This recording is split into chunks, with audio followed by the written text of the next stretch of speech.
Oh, yeah. Good morning, good morning, good morning. Ha-ha!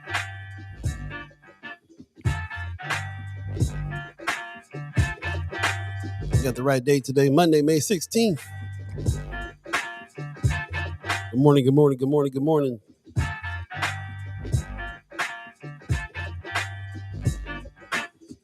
First Sky Omaha Radio, First Sky Omaha in the morning. In the morning. Hey. That was nice Wake with up. the beat drop. That was Like nice. that, like that.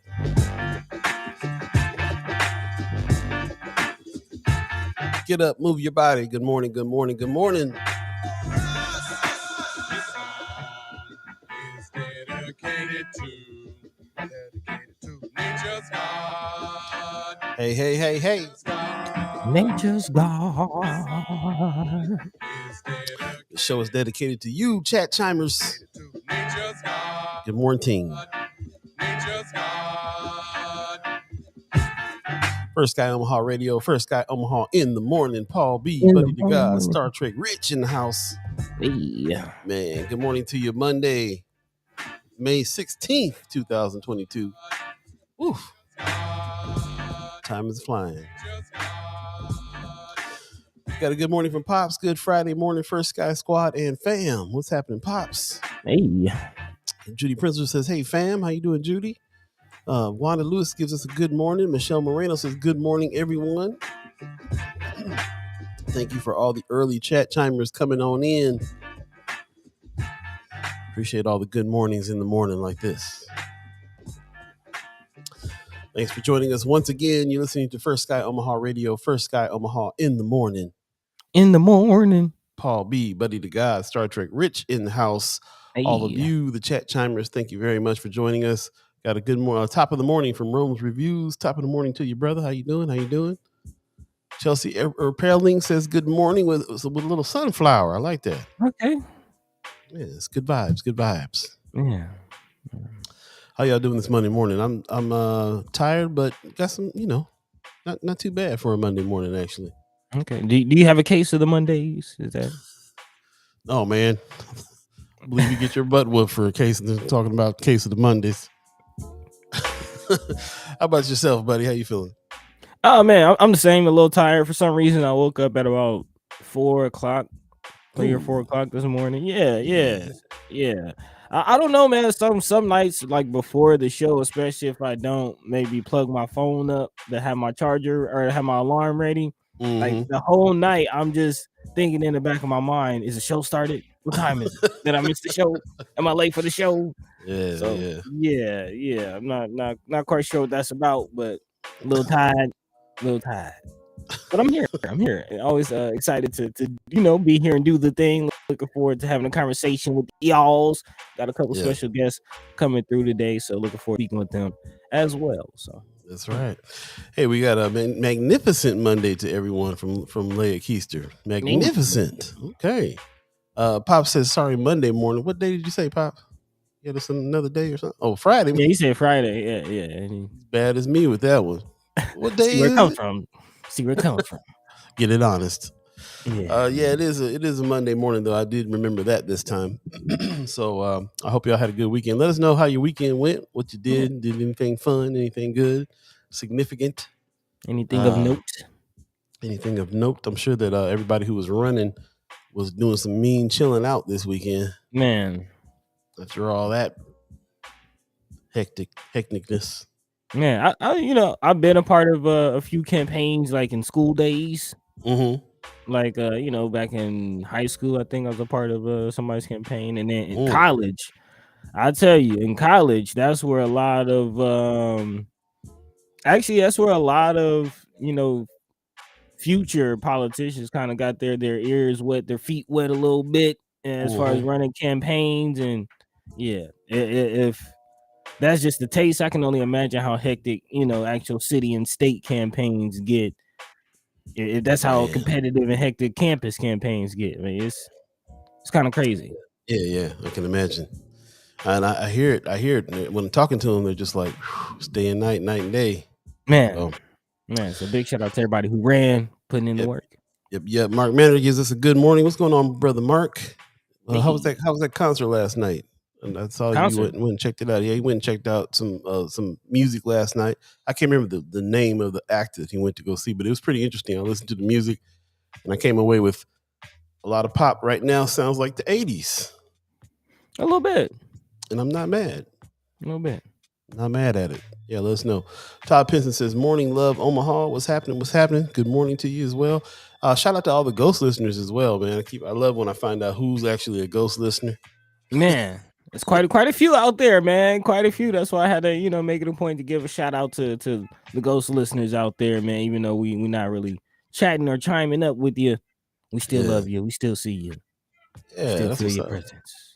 So let us know what you did this weekend. If anything of fun or anything of note that stood out to you. I know everybody was kind of reeling over this mass shooting. Just went down. Man, and actually, I did not hear about that until last night. I was watching basketball and they did like a moment of silence for it. Oh wow. But I was reading on the shooting that happened in Milwaukee, which was kind of crazy. I don't know if you heard about that, but it was about like 27 people or so got shot in 3 different incidents. So yeah, man, it's getting kind of crazy. We've had conversations about just gun culture in the United States before. And I'm sure we'll continue to have that conversation. Actually, we'll kind of get into this concept of the great replacement a little later on, which is coming up and being connected to the Buffalo shooting. So I don't know why that's funny to me. Man, we'll talk about it. We'll talk about it. Hey, anybody see the eclipse last night? Anybody went and check the moon out? Yeah, man, it went down. It's like a blood moon last night. It's pretty cool. It's an eclipse. Yeah, straight up. And I have determined that I'm going to have to go ahead and get me a telescope at some point because go outside with the camera and try to catch a picture on the phone. Man. But some friends of mine had some telescopes and they actually put their camera on the lens of the telescope and took the pictures, and it was like they was right on the moon, bro. I was like, that's really dope. Yeah. So I gotta try that out. Yeah. I think it's a good thing. I think I'm gonna do that. Have next time something goes down, me and little man out there with the telescope. Man, check it out. Never really been a telescope kind of guy, yo. I mean, when I was a kid, you know what I'm saying? I guess I kind of forgot about it, but yeah, man, I always big shout out to King Science Magnet Center. Middle school I went to, one of the only schools, at least when I was there. I don't know if anyone has caught up since, but it was one of the only schools in the region with the planetarium. Wow. Yeah, and we would have dope. we would go to planetarium shows. So yeah, I've always had an interest in the moon and the stars and space and things like that. So yeah, big shout out to King Science, man. Yeah, man. So yeah, we had an eclipse during Spaces the Place season, so that's pretty man. Good. I kind of feel bad that I missed it. Vicky Young said the eclipse was beautiful. I was gonna put something else on Friends of and forgot, man. I just slipped my mind. She said still is. Yep, that's what's up, man. I wish I went to a school that had a planetarium. That'd be dope. Honestly, if I'm not mistaken, King Science they did planetarium shows that the public can pay for tickets to and go to. That's tight. I like it. Yeah, man. Yeah, man. It's some, Omaha is Omaha, but there's a couple cool things here and there, man. And honestly, I wonder if they'll have a planetarium in that new science building that they're talking about downtown. That'd be nice. Ooh. Yeah, we gotta talk to our friends that are helping build that and see what's up. Got a good morning from Miss Erica Felt. Good morning to you, Miss Erica Felt. Vicky Young says good morning. Mark Matter says the show last night was very good. Adalia, Tasha, and Nolifer Yanya. Did I say that right? Okay. Yeah, he did this thing last night, which I wish that 1% and all the other guys that do shows would do. Mark just kind of introduced. He's like, "Hey, you might want to check out this show. Here's a link to their video. See the music." It really made me be like, "Hey, I want to go check that out." That's pretty. Listen to their stuff beforehand. I'm like, "Yeah, it was a good move." So I went and listened to some stuff. I liked it. I still couldn't make it out last night after that dinner I had with Jonathan Benjamin Alvarado. Went out to dinner with him and his wife and was like, that was some good eating, man. I had to go back and go home and lay down and think about it and go to sleep. Comatose. Food comatose. Yeah, man. Tamika Johnson says I was able to stay awake to see it. It was nice through binoculars. Yeah, man. Okay. So was it? This must have been like late at night then. No, it wasn't too late. Not that I don't think it was too late. Oh, okay. Well, yeah, I'll try to find some photos of it. I went to Sunday school at my temple, and when I got home, try to watch some basketball, and next thing you know, I'm waking up with all the lights on. Like, oh, what time is it? Yeah, well, it happens. Yeah. Also, I will say over the weekend, I did try to work my way through this Kendrick album. Oh, yeah. I'm tripping. I did do that. Yeah. I listened to that several times. If you guys want a good review of that album, go check out Augie Kid's review that we posted that in Friends of First Sky Omaha. That's his niche. He done found his thing because I was very impressed by his breakdown, and I know that he listened to it several times too, thoroughly. Yeah, and he'll come back with another one later. Like he'll let it marinate a little bit and then come back with another one. So yeah, definitely go to Friends of First Guy Omaha, check out his review, and check out the album. It's gonna be another. People forget this man won a Pulitzer Prize for music. It's not a small thing. Not a small thing. And so, and I watched. I didn't just listen to the album 3 or 4 times this weekend. I watched several breakdowns by composers and all kinds of other people on some of the stuff on that album and other albums of his, and just got reminded about what a genius him and his team is, man. Yeah, I mean, it's one of the famous Kendrick lines. My uncle told me to rap about life, not rap. So he's it's a real commentary on culture, a real commentary on society. That's very very interesting from a very informed perspective, I'd say. So yeah, spend some time with that album. For sure. Miss Erica says my oldest called me and told me to listen. And that reminds me of this too. It reminds me of the time in the 80s when the parents and the kids was listening to Michael Jackson and stuff. You know what I'm saying? Like that's this kind of these kind of albums right here. They span race, class, generations. It's dope. Brianna Full gives us a good morning with some sunshine. Says new Kendrick is fire. Flames. Straight flames. Yep. So on that tip, it was a good weekend. New music to listen to and dive into, and quality, showmanship, artistry, whatever you want to say. So, Mama God says good morning from the Big O. Good morning to you, Mama God. Thanks for joining us again. It is Monday, May 16th, 2022. Thanks for joining us, all the Ghost listeners, everybody who's chiming into the chat. Lots to talk about. Let us know what you did over the weekend. Did you catch the eclipse? Did you have some discussions with your people about the shooting? We had a lot of discussions this weekend over what was going on there. So, do you know this is the 236th mass shooting in America this year? This year? Yeah. This year. They don't even report all the mass shootings that's going on. Man. I just read an article about how they don't even report all the mass shootings that's going on. Again, what's going on?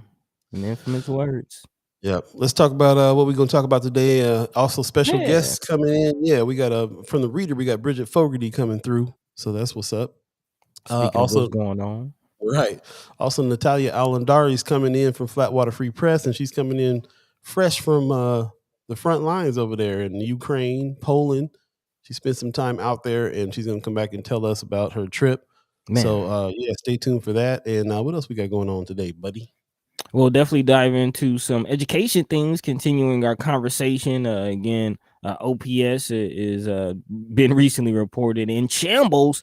And as we know, it's not only OPS, but several schools across the country. And now there's reports coming out of Oakland of a fight going on there that could possibly impact other schools. So we'll kind of see what's happening in that situation. It's not looking good. I'll just say that. Also, speaking of not looking good, man, Roe v. Wade still feeling the shocks, the shock waves, still feeling the ripple effects of that decision that was leaked, or opinion that was leaked, and now, of course, old PD Pete Ricketts chiming up, making national headlines for his call to support the overturn of Roe v. Wade, big surprise, and what Nebraskans can expect if the Supreme Court does finally make that decision. So we'll dive into that situation. And then, of course, definitely have to talk about this mass shooting in Buffalo, and a concept that we've kind of been talking about here on the show in the past. I personally call it the Trump effect, but it's bigger than just Trump. We're talking about the great replacement and some of these white nationalists coming out of the woodwork. Yeah. So we'll be here for the next 2 hours talking about all that and more. If there's anything on your hearts, your minds that you'd like to discuss, as always, feel free to chime into the chat. Let your mind be free. Let your voice be heard. That's what we're here for. This is a group conversation, collective storytelling, as we like to call it. First Sky Omaha, Paul B, Buddi3 Da Gawd, Star Trek Rich. Let's go. Let's do it.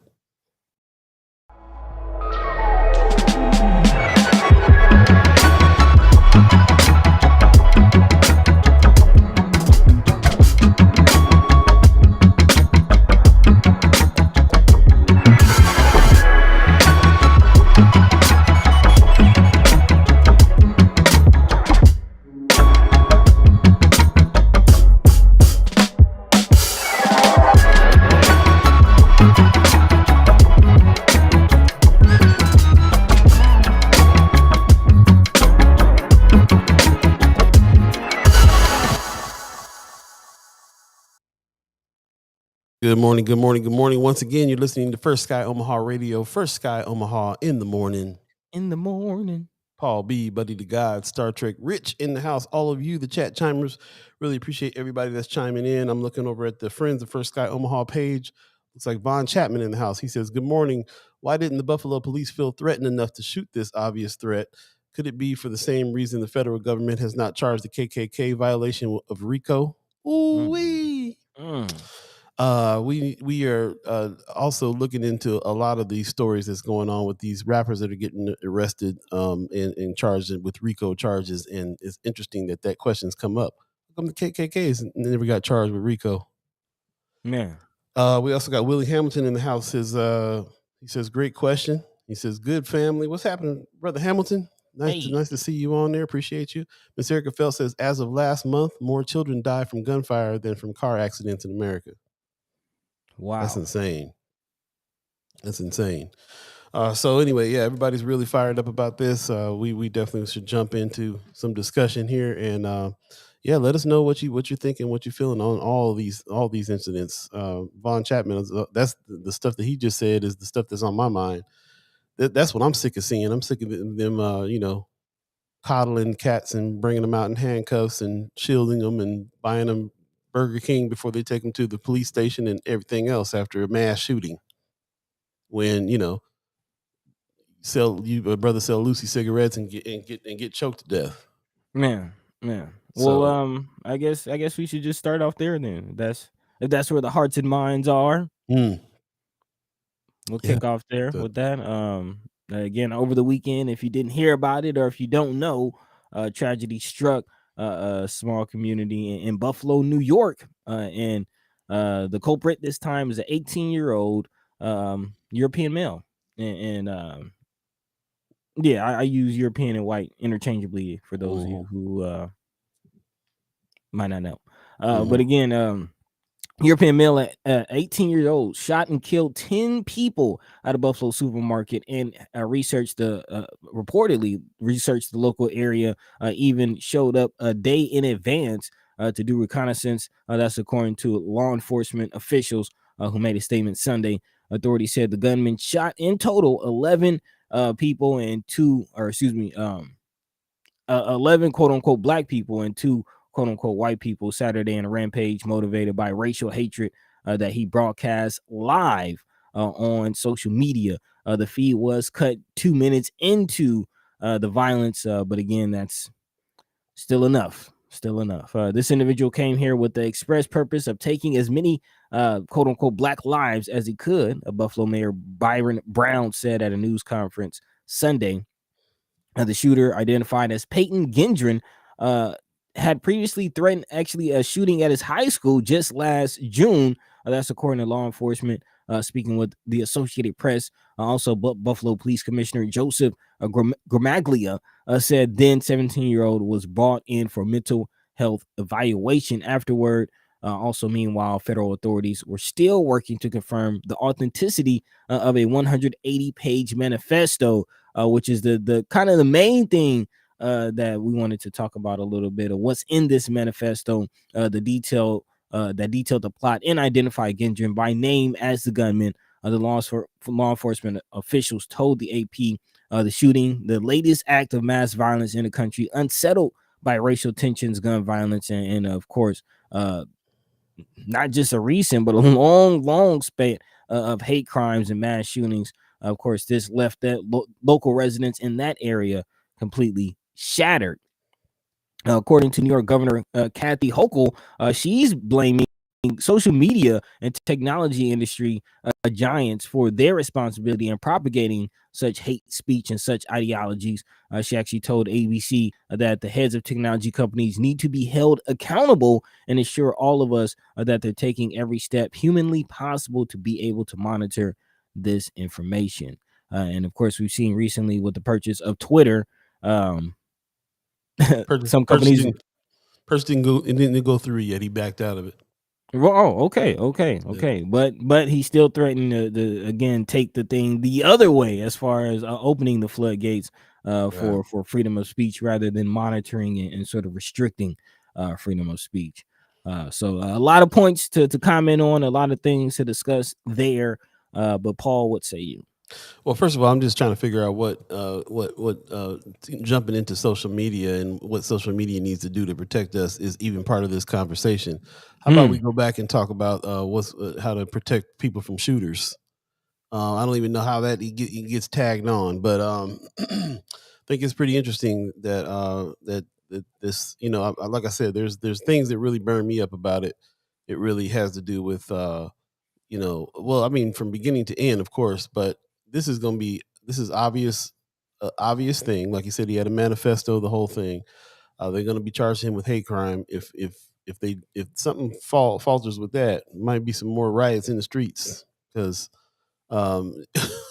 this is one of those situations I think is that big because of how blatant his reasoning and how his manifesto and everything is come out. So they already are messing up by being. He put the gun to his chin for a second, and that's why he's under suicide watch and stuff now. So he's protected from the rest of the population in jail and everything because of that. So just the way that they coddle certain groups, that's what's burning me up about it right now is how this thing is handled. I'll jump into the chat because like I said, I'm all raw about a bunch of different reasons for this. Ms. Hirgefeld says the argument that guns can stop guns is void because the retired police officer who was working security shot the dude, but he was so armored that it did nothing, and the 18-year-old murdered the black security officer. Mark Manner says our governor Pete Ricketts was asked about this on CNN and said he didn't think this had to do with gun laws but mental health. So yeah, that's what I'm saying. Like typical, like a young white mass shooter is needs to be, his mental health needs to be taken care of, and he needs some help. Anybody else doing anything is, you got people under the jail for weed in Nebraska, but this guy who just killed 10 people, it's not about the guns or access to guns. It's right. Insane. Willie Williams in the house says his parents knew he was crazy. Get them too. His father bought him a gun. That same argument was brought up in the Kenosha, Wisconsin situation with the shooter there, who his mom helped him get the gun and drove him across state lines, and basically an accomplice. Mr. Eric Fell says, blame him. We're all on these interwebs and not shooting up spots. That's what I'm saying. How they would throw that mess in there. I'm going to look back and see who threw that mess in there. That's the governor, the governor of New York. So 2 minutes of him broadcasting live. They cut the feed off when they realized there's violence and stuff happening. And really, the governor of New York decided to take some time to talk about social media. Yep. And how we need to get protected from social media, how social media needs to be held responsible for showing 2 minutes of it. Yeah, she says Insane. how these depraved ideas are fermenting on social media is spreading like a virus now. Mr. Capill says Ricketts is playing both sides because he's not trying to put any money in mental health and he doesn't want to give up guns. Facebook user says we police differently, and until we deal with racism, nothing will change. This system is a just us system. It's doing exactly what it was intended to: lock and kill as many blacks and brown individuals as possible. Also, Facebook user, the police appear to always demonstrate discretion when it comes to protecting white perpetrators compared to lack of discretion when it comes to black folk. Willie Williams says he's so tough, put him on in population. Let him see how his life treats him. Mental health, my A. He wrote a whole manifesto. Right. Man. So let's get into this manifesto. People have Yeah. mentioned some things. And what is the ideology again behind this? What is the motivating factor behind this? And again, it is this 180-page manifesto that that NPR reports centered around this concept or this idea of the Great Replacement. In short, the Great Replacement is a conspiracy theory that states that non-quote unquote white individuals are being brought into the United States and other Western countries to quote unquote replace so-called white voters to achieve a political agenda. It is often touted by anti-immigration groups, white supremacists, quote unquote, and others, according to the National Immigration Forum. So-called white supremacists argue that the influx of immigrants, people of color, more specifically, will lead to the extinction of the so-called white race. Similar to mass extremists, Peyton Gendron, again, the 18-year-old accused of killing 10 people in Buffalo, allegedly said in his recent doctrine that the decrease in white quote unquote birth rates equates to a genocide. The alleged supermarket shooter and other extremists claim the U.S. has to close its borders to immigrants. The so-called Great Replacement theory is sometimes seen in other ways, such as claims of voter replacement and immigrants invading America. The National Immigration Forum says the first claim assumes that immigrants and non-so-called white people will vote a certain way, ultimately drowning out the votes of so-called white Americans. So again, this is I call it the Trump effect because we've kind of seen the acceleration in this activity with the election and the administration of Trump. But again, this is something that has existed for quite some time. Actually, the Great Replacement theory is rooted in French nationalism and goes back to the early 1900s. That's according to the Anti-Defamation League. And then also more modernly, the concept stems from a French author, Renaud Camus, who's a French writer who wrote Le Grand Replacement, which literally translates to the Great Replacement back in 2011. I also heard in other reports that part of this idea that any programs that help black or brown people or equal out education or finances or anything they feel is not just a subtle help to these two other people, but another some blatant ways of working against white people and shutting them out of things.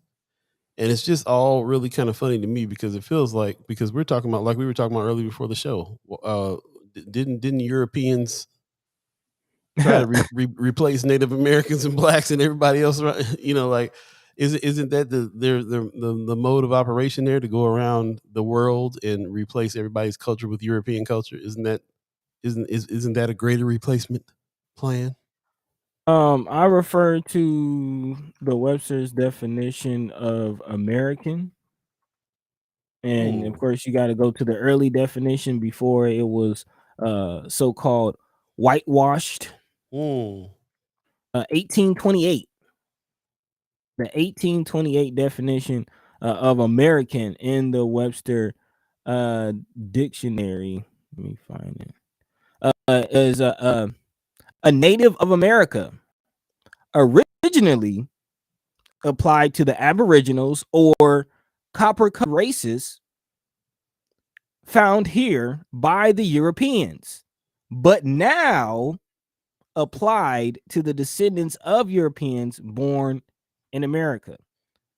So I think a big part of this is people living a lie, man, on both sides, all the way through. How do you get to people believing that this election was stolen, and believing just all the nonsense that people believe nowadays that's blatantly false, blatantly untrue? People live in an illusion. And I'm not a psychologist. Maybe other people in this chat have more grasp on psychology and mental health, but I think the term is cognitive dissonance. People not living in reality. And it's by many of the ways we live, man. That's why I kept saying so-called white and so-called black, because this whole concept of white nationalism, if you're living in reality, you'll recognize it's a false. It's a farce. White is an identity that Europeans bended themselves under. It is not a real race. There's no real white race. How can you be a white nationalist if there's no real white race? Just like we're not really black people. You never been to White Land before? Man, hey, it must be next to Sesame Street. Tell me how to get there. New Najee L's in the chat. What's going on, brother? He said, let's go, man. Let's start talking about the real here, for real. He said, can we define free white person? Ooh. Can we really talk about the real? Can we really get to the bottom of it? Here's another really good point from the chat. Mr. Circafel says the decreasing white population abortion ban. We'll be talking about that coming up, Roe v. Wade. But again, remember the conversation that we've been having surrounding Roe v. Wade. You're right, Mr. Circafel. It's not just about abortion. You follow the path, it goes right back to race, or the idea of race. Because when we're gonna deal with the truth, man, the only race is the human race, and I've said that many times before, and we all know this. Bon Chapman in the chat says, you bet that Ricketts will make sure that this travesty will not be covered if via CRT. Man, Ricketts is on several different kinds of missions. If you're just joining us, it's 7:32 if you believe in the concept of time, and we're right in the middle of a discussion right now talking about this sniper, this not sniper, this shooter that just shot up 10 people in New York. How he's being treated, what his manifesto was talking about, which had a lot of this whole idea of the great replacement, where white nationalists think that everything is about replacing the white race, everything from intermarriage is a part of all that, which we have talked about before with this Roe v. Wade thing. If it goes away, then they'll be attacking the Loving Act next, and gay marriage next, and everything else, because it's based on the same premises. So so this is they'll be you don't think there's going to be a group of white folks that's going to be trying to attack the Loving bill? Man, interracial marriage they want to try to make illegal. All of these things to replace the white race, and this guy. And they said that a lot of the stuff that he had in his manifesto he got from Tucker Carlson. What? And yeah, man. Like, you know what I'm saying? Like his thing is real blatant. The little bits of pieces that they've been reading over the air and stuff. Yeah, real deal. I mean, then you compare it, or not necessarily compare it, but you put it alongside some of these political ads that we've been talking about. Yeah. It's a game being played. Big time, are we ready to step up and get active? Yeah. Brother Hamilton said, brothers, you hitting some hard issues today. Real talk. That's what we're doing around here. And all the chat chimers too, man. We got so many educated folks in the chat that contribute to these things too. We bring out all kinds of different points and try to dig deep and get to the point where we can say what should be done, what can be done about these things, or at the very least, be watching out for them at this point. Watch out at the very least. Yeah. I mean, honestly, there's a lot that could be done, but what's going to change it? I mean, spread love, educate each other on the truth.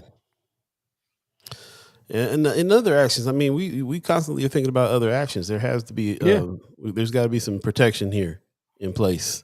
That people shouldn't just be able to come in and just shoot up the place. We'll see what kind of prosecution this cat gets. They're already trying to play the mental health angle, which is not, that's definitely something that I'm keeping my eye on.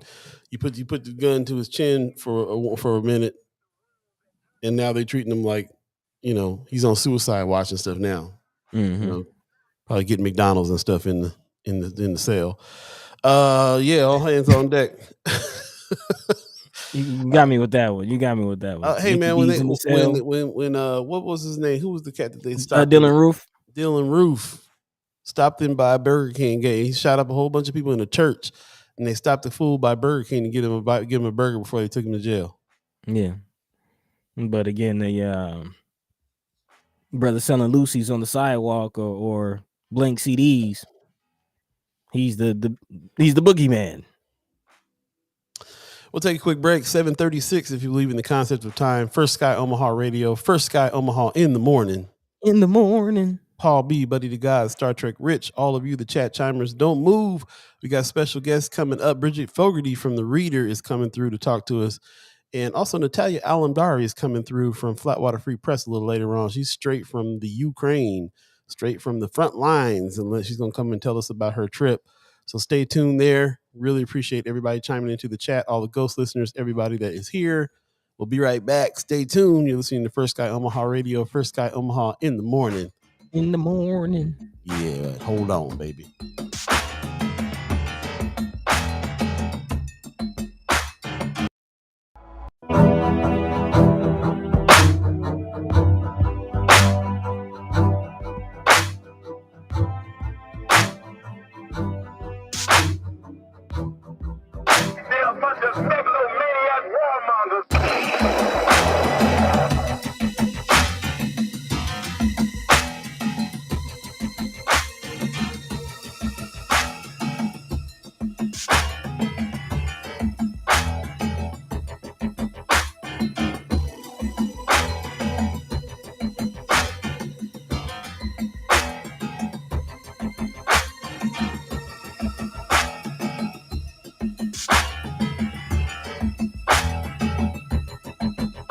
We understand that clearly they shown by their actions that they, the establishment, intend to play the role that Germans play. We have to show them by our actions that we do not intend to play the role that the Jews play. Welcome back. You're listening to First Sky Omaha Radio, First Sky Omaha in the morning. Oh, hey, I was muted. Paul B, Buddi3 Da Gawd, Star Trek Rich, all of you in the chat. Thank you, everybody who's chimed into the chat. Miss Erica Fell says, a beloved elder who always spoke up for her community, retired police officer and 16-year-old were amongst those murdered.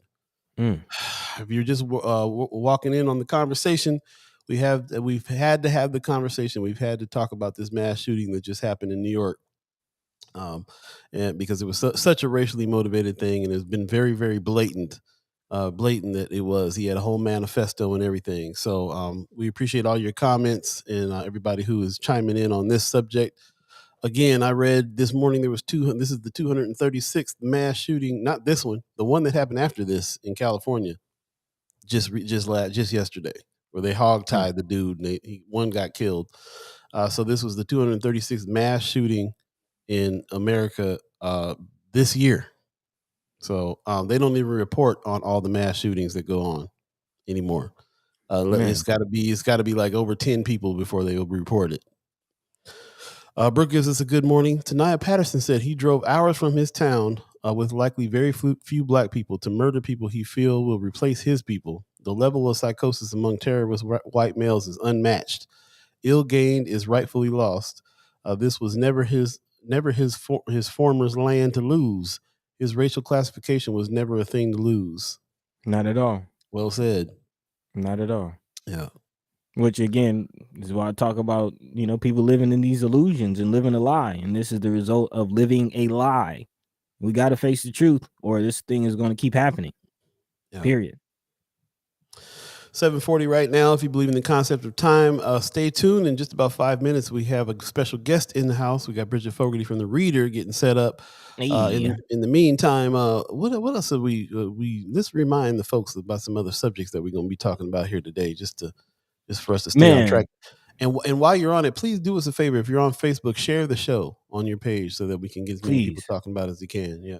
Tell a friend and tell a friend. But yeah, we're gonna do a quick pivot as we prepare for Bridget. That rhyme, that was nice. But she's doing the coverage on education for the Disinvested Project or series that's coming from our partners over at the Reader. And I'm gonna fit this right into the conversation because we as a country are taking grand steps back towards Jim Crow. Now, again, we talked about what could happen with Roe v. Wade. We already see the mass shootings and the hatred that's out there, and now our school systems are segregating themselves. Straight up. This last thing coming out of Oakland, schools in the Bay Area, particularly Oakland, are being adversely affected by a shrinking population due to white flight to neighboring districts. This is something that has also happened here in Omaha. Bridget has covered that in her coverage, I believe, in El Perico.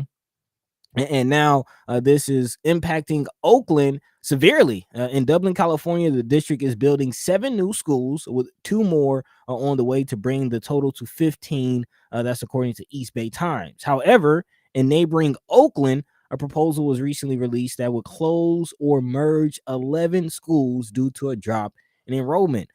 As previously reported by the Griot, a lawsuit was recently filed with the California Department of Justice by the American Civil Liberties Union of Northern California. The suit implores Attorney General Rob Bonta to investigate a new school closure plan from the Oakland Unified School District, one the ACLU says disproportionately impacts Black students and their families.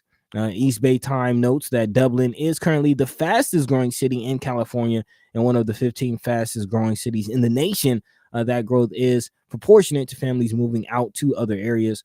The report adds that low income students are being left behind and experiencing ongoing budget issues. So again, this is possibly something we could be seeing coming down the pipe in Omaha as this pattern continues with a mass exodus of teachers expected to come within the year. Also, again, it's already been reported the number of so-called white students and families moving out of the school district. It's not looking good, not going in the right direction at all. So I believe it was Brother Chapman that put this, or actually Brother Valentine that put this in the Friends of First Sky Omaha, and the title of his post was litigation. So it sparked something in me to think, that might be a tactic for us in Omaha to use under the same circumstances. I can't remember what the percentage of Black and brown students are in OPS now, but it's way higher than the percentage of white students because of exactly what we're talking about. New school districts being put together, the white flight of the school district, and all these problems that are happening now, like we were talking about Friday, getting blamed on Dr. Logan and everybody else. Right. So yeah, Miss Erica Pell says it's a symptom of gentrification, colonization. She said first they displaced native Oaklanders, then decided they don't want their children going to the schools there, which is ridiculous, separate and unequal, Tanaya Patterson says. So there's got to be some kind of action against this, and maybe litigation is the way. Keep an eye on this situation in Oakland and see what comes of it. Yeah. Again, the ACLU is suing the Oakland Unified School District, saying that it has a long history of discriminating against Black students and families. It also claims that the district has a pattern of underfunding and mismanaging small schools in predominantly Black neighborhoods, adding that the closures will also disrupt the tight-knit school communities. It could mean hundreds of Black students will be displaced. And you add in busing and transportation issues in Omaha. Some of the newer schools that are actually, a lot of the teachers from Central have said that they're going to the new schools. New schools are far out. So students being left behind might not be able to attend those schools, or even if they do attend those schools, then you get into truancy issues, which opens a whole other can of worms. So yeah, it's definitely a slippery slope for students and families, just to combat all of these things. Yeah.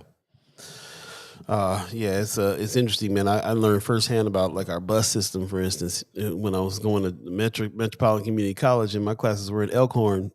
Car broke down, no buses out there at all. You got to take a bus to about 160th, then you got to take an Uber to the school. And when I'm thinking about more schools being built out further and further and further out, like, how are they even supposed to get there? How is it even supposed to work out? Man, gotta take a bus, a plane, and a train just to get to where you're going. Speaking of bus, trains, and planes, Bridget Fogerty had to take all those to get over here this morning. So we'll go ahead and let her in the chat. She's over here right with us in the beautiful Weberized studios. Good morning to you. How you doing, Bridget? Good morning. I'm doing well. Thanks for having me. And I did take a bus, train, and plane essentially because there's so much construction outside. I parked like across the street, so I got a little stroll in to get over here. Well, thank you for coming in this morning. Thanks for joining us. Always a pleasure to speak with you. Before we get started, how you doing? How's life treating you? I'm doing well. This weekend was beautiful, gorgeous outside. I feel like I finally got to kind of re-energize with the weather after this long Nebraska winter. So yeah, I had a great weekend. How about you guys? Yeah, it wasn't bad. It wasn't bad. It was bad. Like the weather always makes me think that whatever is going on in my weekend is fine because the weather's good. So exactly. Same for me. Got out in the yard. Got some sunshine, all that good stuff. So okay, just got to make sure you're taking care of yourself. Make sure your spirits are high, especially doing the work that you're doing and covering some of the stories that you're doing. As journalists. It's kind of hard to not, bring our work home and hear some of the stories from people and not be impacted. So definitely got to check on you. I appreciate that. Yeah, it's an important reminder. Yeah, no problem.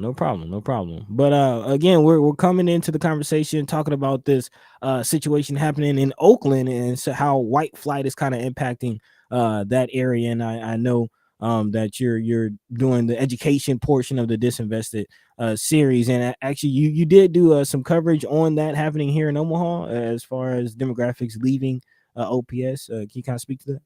Yeah. So that was a really fascinating story to report. I got to speak with someone who is an expert that has been kind of studying this phenomenon in different schools. And I believe he's actually studied this in California. I'll have to check if it was in Oakland. But what's interesting about what's happening in Omaha is in the Omaha public schools, when I was doing my reporting, I saw how, the district is still growing, especially students of color, Latinx students, Black students, those levels of demographics keep on growing. And what has been the biggest shift, and I don't have my story in front of me, I'll have to go back and look at those stats, but as the white student enrollment was declining over about 10 years at least in OPS schools, Latino student enrollment was increasing at pretty high rates. So it's really amazing to see that growth. And I think that what I took away most from my reporting is the resources and, opportunities for students within our public school system have to shift as the demographics shift. So if we're seeing more Latino students coming in or, whoever it might be, what are those specific needs of the communities? And one of the solutions that that expert was telling me about that some school districts in the country are kind of the ways that they're trying to face this is having more kind of localized control within the schools. So maybe the district kind of empowering schools to have more meetings of figuring out what exactly their needs are for their communities. Because, in a city like Omaha that's very segregated, the needs of a school in North Omaha is going to be different than the needs of a school in South Omaha for various reasons. So I thought that was a really cool takeaway that despite this happening, there are ways that we can strengthen the public school system. And it's kind of like another reminder, especially with, COVID as well, that when we are working within these systems that have been around for so long and times change, needs change, the system can change too. Yeah, and that's definitely something that Senator Terrell McKinney said when we spoke to him on Friday, talking about the school system and just the education system being something from the 80s, and just needs to catch up to the times. And speaking of catching up, to the times, right now the times are looking pretty bad for OPS as those demographics shift. We're also seeing teachers and things, kind of have a mass exodus, is what we're calling it. But I know you're more so, and this is what we appreciate about the reader as far as your solutions angle, and not just looking at the issues, not just looking at what's coming together to create the problem, but what are some of the solutions. And I know that you're currently reporting on something that Lothrop is doing or trying to. What's that looking like, and how's that going? Yeah, so I've actually run into a couple of roadblocks with that. It's been pretty challenging to kind of, accessing information has been a challenge throughout this reporting process. So with this upcoming issue, I ended up kind of having to pivot to focus more on teachers, but and this most recent development. But every school in Nebraska, I guess I can back up. Every school in Nebraska has an evaluation from the state, from the Nebraska Department of Education, through this program called AQuest. And it's essentially a way of evaluating schools, not comparing them to each other, but each school kind of has its spectrum from needs improvement to good to great, I believe, and then excellent. And so that's a way of kind of seeing how school is doing, seeing how it's improved over time. And so this original idea for a story was to look at all of the evaluations of schools within North and South Omaha, because those are the neighborhoods that we're predominantly focusing on with this story, or with this series. And take a look at where those evaluations fall, and see which schools might be in those good or great evaluations, and just take a look at what's working for them, how they navigated the challenges of the pandemic. And maybe there's some sort of community-based program that there's some teachers that are really great with connecting with parents, things like that. So that's what we set out to do with this story. We ran into some roadblocks with communications, connecting us with people, and there'll be more to come about that. But I think that the experience of kind of pursuing that story, especially when you're focusing, I guess what I've learned from this experience is, when you're focusing on a project that does focus on those inequities, like we said before, it's just as important to seek out the solutions. And I think as journalists, we have a responsibility to our audience to not always be doom and gloom, and recognize what's happening, and also recognize maybe those people, those programs, whatever it might be, that are on the ground doing solutions, creating their own solutions, and amplifying those voices. So we still have kind of run into some roadblocks to get to that solutions story, but that doesn't mean that we're going to stop. And I think it only kind of strengthens the hope to keep on bringing more solutions to the forefront in this reporting. Yeah. I think that we might be able to help with some of that. I definitely have some people in the chat that are very interested in what Lothrop is doing, that live in the community. So maybe we can try to make some arrangements where we can make some inroads in the communication part of that, because it was something that we were definitely looking forward to hearing about. So we'll do what we can do. Yeah. And I think that like I said before, at the end of the day, I feel really privileged to be in this position to be reporting, because our newsroom is hoping to focus, on the students and on the families' experiences, the staff members. Just, I feel like the real human stories is always what we're trying to amplify. Mm-hmm. So if that's you and, you're out there listening, I know your audience, the chat chimers, are always very collaborative. So always feel free to reach out to me. My email is Bridget, BRIDGET, @elperico, so LEL-PERICO.com. Cool. We'll jump in there. We'll get that email in the chat. I see we got Carla from El Perico that's in the chat right now. She says Hey. that is a very interesting topic. We hope that OPS being open to collaborate and talk about this. There are amazing things happening that community should know for sure. Yeah. Brooke says my son is going there next year, talking about Lorthrop. So yeah, maybe that is one of the things we'll work on, Brooke, starting June. We start working together a little bit more, make some inroads over there at Lorthrop as far as communication is concerned. She said I did a tour with the principal. Seems like a decent school, and I believe they have a gardening program. Yeah. So Yeah. there They you do. go. Brooke, and see there you go. The chat chimer's already getting down with the president right there. So we may be Nah. able to get you some communication there for sure. Um, so yeah, interesting, definitely interesting topic. I agree with Carla on that. More and more, I'm learning about what people are trying to do to just, well, first of all, the problems that are happening in OPS, but also like what people are trying to do as far as solutions are concerned. Yeah. And of course that Disinvested series that you guys are doing, these deep Man. dives are. Nobody else has this information. Nobody else is getting this information. So this is we can't wait to dive even further. I believe we talked to Chris Bowling about doing some roundtable work and stuff like this on the Disinvested thing. So I'm really looking forward to that because this brought a lot of stuff to light. Yeah, doing the work. So anyone who has not been keeping up with the Disinvested series, definitely go to the reader.com and also elperico.com to check out the work that these great journalists are doing. And I did want to make a comment. Although you weren't, able to get into Lothrop and see some of the things that they're doing, I think this whole concept of kind of localizing the schools and allowing the community and the principal, to kind of have a little autonomy is a great idea. I actually think back to one of the moves that Governor Ricketts' office tried to do as far as getting the state school board under the governor's office.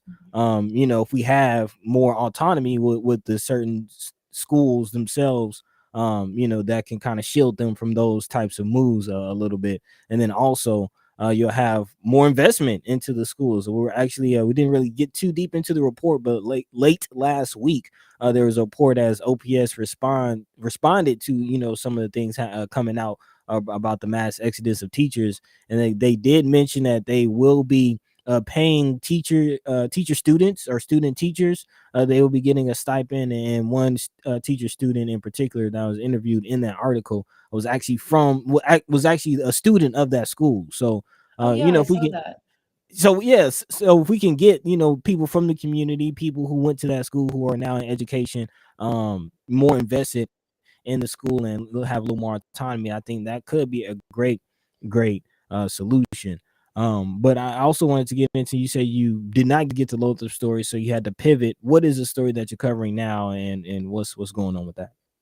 Yeah, so with the news of OPS teachers leaving, and once I requested that data, and Lauren Wagner over at the Omaha World Herald first reported out the full numbers, and also a student from Central. I know you guys have talked about it on the show, but I think it's a really it's almost like a beautiful thing, like that a high school student was the first to kind of sound the alarm on those numbers. I think it's just like a testament to how collaborative journalism in Omaha can and should be. So just have to give a shout out to that. But yeah, so I immediately kind of pivoted to reach out to some different people about teachers who are leaving. I've been trying to get the numbers on teachers leaving North and South Omaha schools. I've been able to talk with some teachers that have their different reasons for leaving, as well as the teachers union. And again, with the communications, it can be challenging because a lot of people, rightfully so, it's their job. They're concerned about going on record about talking about this. But that's where I'm going now, talking with a couple different teachers and trying to speak with teachers in particular who are in North and South Omaha schools. So if that's you and you'd like to share your story, you can always reach out to me. And then we have our most recent, actually, I had to bring in the visual aid. I always have to do that. So we do have our last issue that dropped. I feel like sometimes, it's like a race to finish this issue. We get it all in. We take about a week to 5 or so days as the team to put this hard copy issue together and get it out to the printers. And then it's like the Friday after and you're like, okay, we got to do it again next week. So I think that sometimes I go from one story to the next and I forget to like give the stories we've done their flowers. So I will say, make sure to pick up a copy. The most recent story that I ended up doing was focusing on, there have been a couple different stories recently in the media about increases in violence misbehavior in school. And I talked to a couple different people just about how students need help and not punishment to cope with the pandemic. So I got to speak with Doris Moore, who's a mental health practitioner and the founder and CEO of the Center for Holistic Development, and just learn about the community-based programs that she's running for people of all ages. I think she said from young children to 99 years old, specifically for Black Omahans. So it was interesting to learn how that piece of behavioral health and wellness kind of needs to tie in with school right now, because students are, students have gone through a traumatic 2 years on top of other issues that they might have been facing. So once again, you can find that story in our most recent issue. And it'll be on page 14 if you like print copies, but you can also find it online. We like print copies. Hold the cover up again for us. Yeah, there you go. Painting the town. Okay, cool. Yeah, the cover story is all about different mural transformations or murals that are transforming Omaha's infrastructure. And what's the El Perico cover looking like on the back there? Yeah. So we had Cinco de Mayo last week. Our newsroom walked in the parade, and we got this. We've got a couple different stories in here. One by Carla, who was in the chat earlier, and we also have a great op-ed. I know it's past Cinco de Mayo, but I think it's pretty timeless to always kind of relearn what Cinco de Mayo is really all about. So yeah, feel free to pick up a copy. They're free for everyone. Sweet. Do it. 8:02 right now. If you believe in the concept of time, if you're just joining us, we are with Bridget. I almost called you the French version, Brigitte. We're with Bridget Fogerty from El Perico, the reader, and she's joining us and talking about the stuff they're working on right now with this Disinvested series, education and what's going on there. And we're definitely going to try to help her out there with getting some inroads and finding out what's going on. That they're doing so well, apparently, over there at the Lorthrop School, and just tying this in with this national story that we just talked about a lot of the white flight that in schools that's happening, and then the problems that causes with Black and brown students that are left in the public school system, especially. So, Facebook user says hi. That's Carla. She says hi. V has copies. I get my copy of the reader from Naughty Buddha Burger Bar. So they have some over there, and you just you find them everywhere. But the print copies are bomb to me. I like to collect that kind of stuff. I got friends of mine that are writing in it now, so including you, Bridget. So you guys are doing some really good work there, and can't wait to explore more about the topic. This disinvested topic that you guys got, and put it out there to the chat chimers. Maybe we can bring some chat chimers in on this roundtable and really have some discussion about the whole series. That'd be great. Yeah, that'd be nice. Star Trek Race dropped a link to both Bridget's email and also the reader, especially the story. It's all in the chat, so definitely go check that out. And before we let you go, Bridget, you got anything else on your mind, on your heart? Any stories coming up that you're excited about? Maybe not a part of the Disinvested series, but just anything you're excited about. Yeah. Ooh, well, today I'll be going out with our one of our new interns, Sydney. We'll be walking South 24th Street and chatting with people about what kind of changes they would want to see with this new recovery money that North and South Omaha has gotten. So we've got two really great new interns, Issa and Sydney, that are joining us. Just getting more excited for the summer. And I think it's going to be a good summer of reporting. And on a personal note, my mom's coming this weekend, so I'm excited for that. Okay. Hey, little family time. Yeah. Now, Bridget, you got to promise that you're going to go ahead and do right by those interns now. Take them to do the actual job. Don't just stop by and have tacos all day. I know you. Tacos I know you. afterwards. Afterwards. First reporting, then tacos. Always. Yeah, You know that. sounds like a plan. Sounds like a plan. Also, Brother Mark Manor says we have about 40 copies of the new reader at Homer's. Just look. So, go get you some go get that new Kendrick album. Go get you a copy of the reader. Go visit Mark. Do yourself a favor. I can already see what my bag is going to look like over there. That new Kendrick album.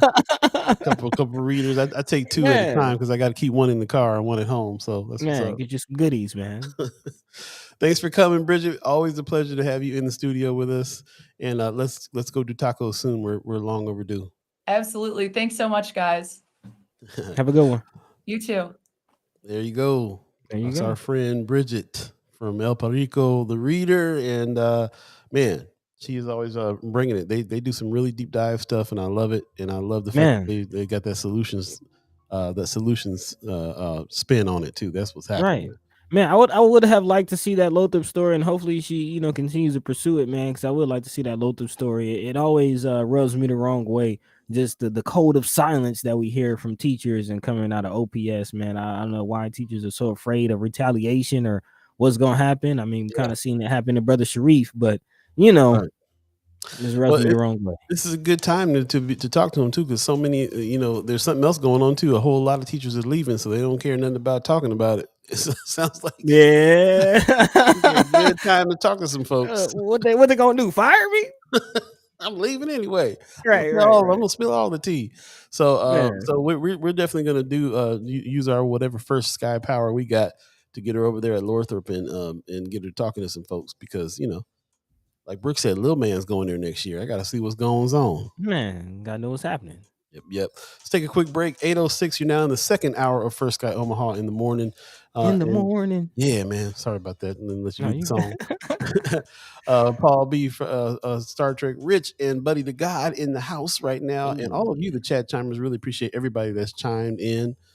Brooke says, how do you buy albums at music stores? Do they have more vinyl selections now? Well, it's been a while since you've been in the Homer's. Right, what? Mark Manor's over at Homer's. There's going to be some vinyl over there.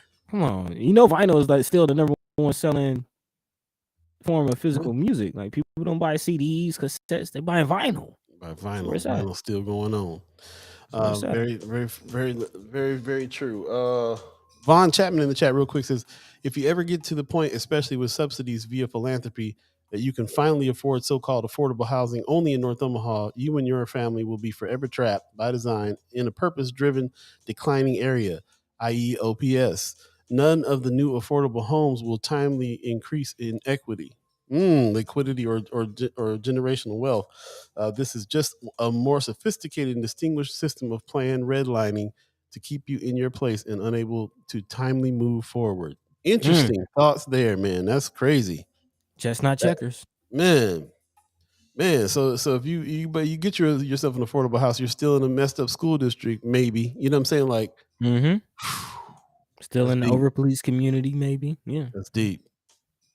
We'll be right back. First Sky Omaha in the morning. First Sky Omaha Radio. Oh, I did it all backwards. First Sky Omaha Radio. First Sky Omaha in the morning. In the morning. Paul B. Buddi3 Da Gawd, Star Trek Rich. Stay tuned. We'll be right back, y'all.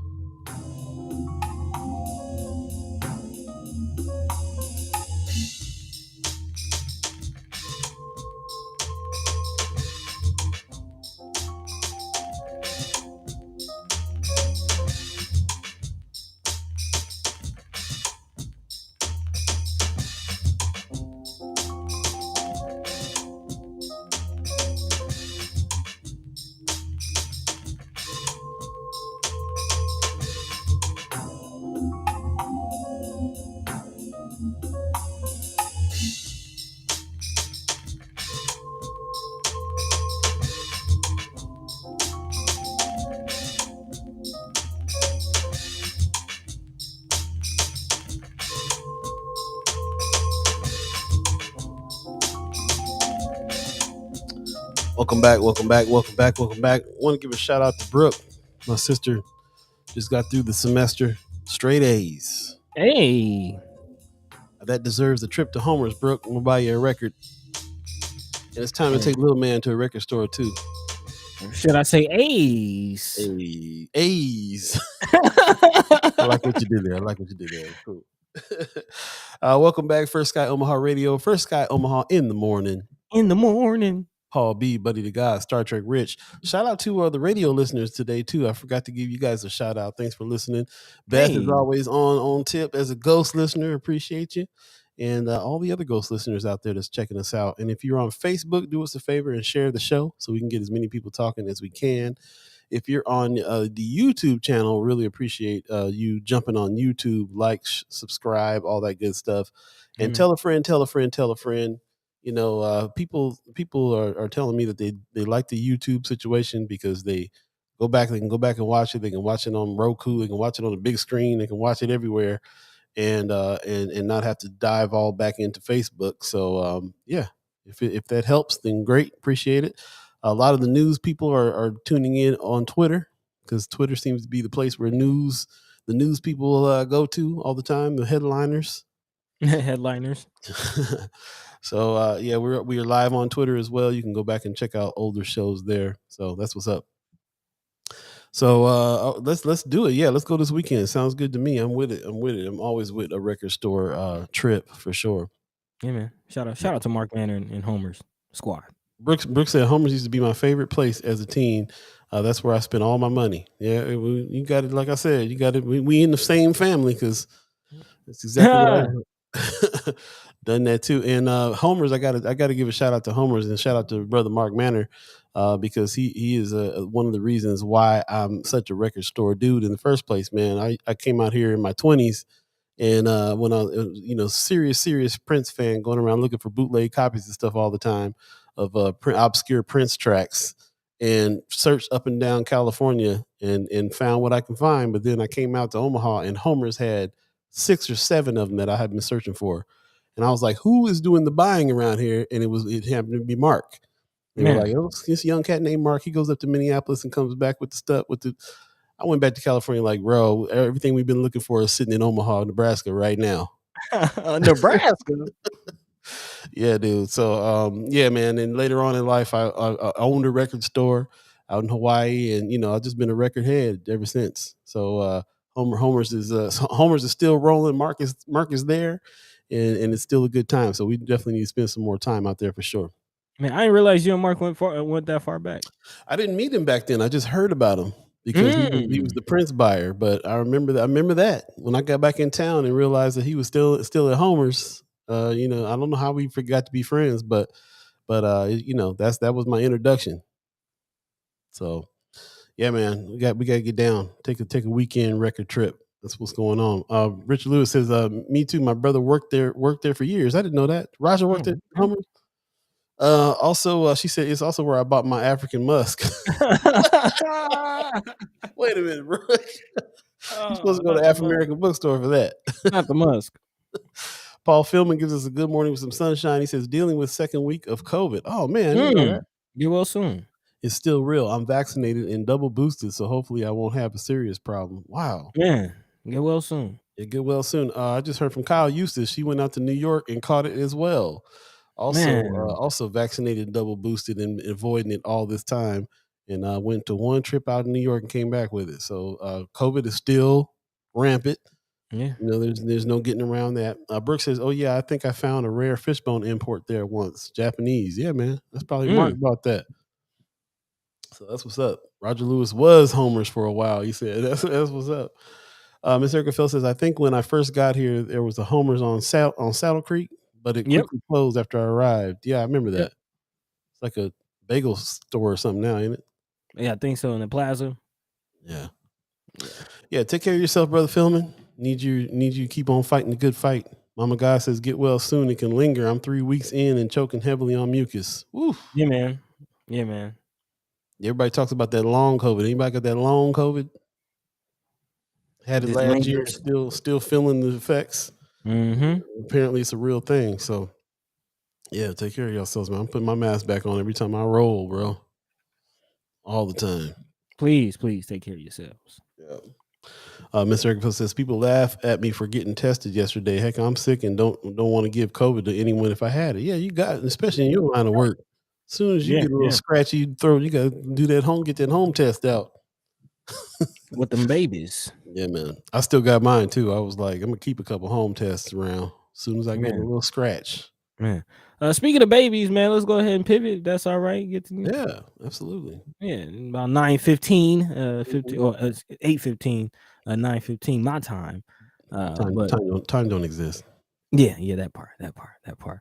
But again, moving along, man, getting into this article, and actually some people have already commented on this, wanted to get to their comments here in a second. But of course, talking about this Roe v. Wade situation, as we, again, speaking of the babies, and Nebraska Governor Pete Ricketts, again, bringing Nebraska into the national spotlight for all the wrong reasons, man. Can we get a good national story for Nebraska, man? It's always some foolishness that this man has said. And now the latest thing is, of course, his support for Roe v. Wade being overturned, which is not a surprise, as we've heard Ricketts chime up and was actually in attendance, if I'm not mistaken, when Texas made their decision earlier this year. And now Governor Ricketts is saying that he would call a special session if the Supreme Court does overturn Roe v. Wade. He says Nebraska is a pro-life state. I believe life begins at conception, and those are babies too. He went on to say, if Roe v. Wade, which is a horrible constitutional decision, gets overturned by the Supreme Court, which we're hopeful of, here in Nebraska, we're going to take further steps to protect those preborn babies. And even when asked, including in the case of rape or incest, he went on to say they're still babies too. Yes. He says, I will work with our Speaker of the Legislature to work on a special session to do more to protect preborn babies. We'll have to wait and see what that decision is before we can take further steps, but that would certainly be my intention. And again, as we discussed in the past and previous episodes, that won't be the end of it. Once they push Roe v. Wade, yeah, we can see the whole domino effect coming on the back end. This is what we were talking about that day that Michelle Trosker did her soapbox moment on this, and that's what I was trying to bring out. Is I was trying to get in the mind a little bit of people who are talking like Pete Ricketts is talking, and really, to me, it boils down to that: when do they believe that life is conceived? Conception. Right, and because if they really feel like it's babies that are getting murdered, then it might answer why they act like they're acting. But not with Pete Ricketts though. This is it feels like all political agenda with him with all the anything that's time. happening. Yeah, because how do you justify these statements and then turn around and have a whole debacle like the St. Francis ministry situation? It's a good question. He went even further. I saw another article where he was talking about, even in the case of rape and incest and every other reason, which is even further than a lot of other governors in other states are even talking on this subject, even in Texas. So it was kind of surprised, not too surprised that that's where he was going to stand, but kind of surprised that he's going this far out in his statements. But I really think that he's like setting up for some kind of political situation. The other day we talked about let's see, let me try to pull up this thing that we talked about the other day. Friday, we said a Nebraska GOP governor says he will call a special session to pass a total abortion ban. So we've already been talking about that with him. Also, he's trying to put a senator in place. Yeah, he has to replace one of the recently deceased senators. And I believe that one of his motivations is well, here's like Precious is saying, trust me, he's going to run for president. Watch. Man. Von Chapman, Precious in the house. Precious in the house. What's going on, Precious? He said Pete Ricketts is garbage and a horrible individual. Woo, true. Also, Von Chapman in the chat says all of Ricketts' rhetoric is a recruitment tool for Nebraska. He needs more like-minded knuckleheads to keep Nebraska red. There you go. Sean McCarthy says Ricketts has a huge inferiority complex, so he's going to be engaged in a race to the bottom with other red states to make the most draconian anti-abortion laws. Stacey Jean says another pro-birther. When they get here, you don't care if they're homeless or starving. Earlier in the chat, let me see if I can find it. But earlier in the chat, yeah, that's I think thinking of the same comment. yeah, it was Carla from El Perico. She says about abortion, women got that right to decide about their body. Ricketts says that they are still babies. They still are babies. So eggs are chicken. That is not like a birth control pill.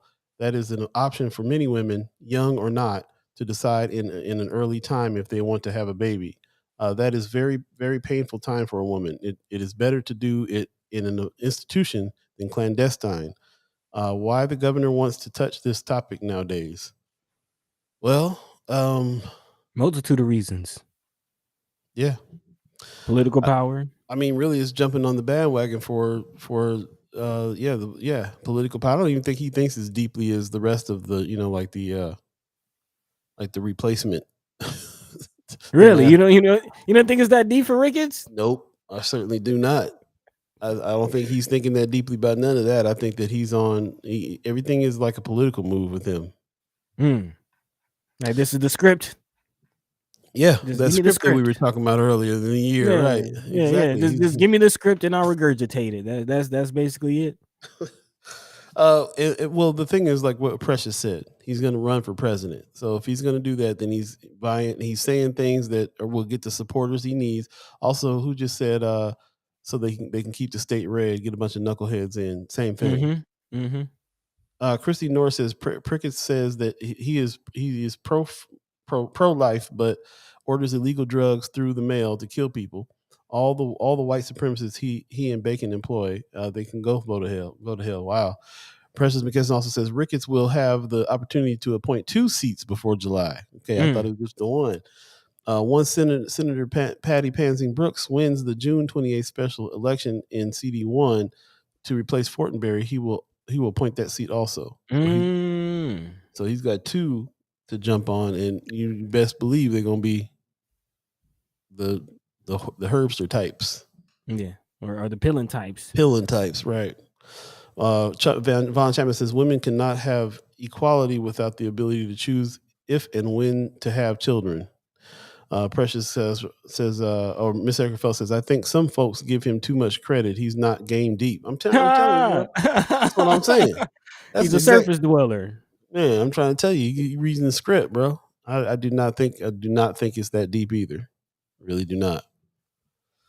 So, like you were saying, tip of the iceberg on this.